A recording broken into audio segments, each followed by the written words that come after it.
what was really going through Punch's mind. A very touching moment appears.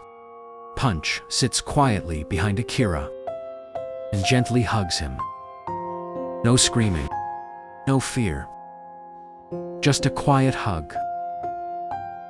Maybe many thoughts were going through Punch's mind. Here, I feel safe. This hug is warm. I just want to stay here a little longer. Is he my family now? Can I stay close to you? Please don't go. I don't want to be alone anymore. I trust you. Please, take care of me.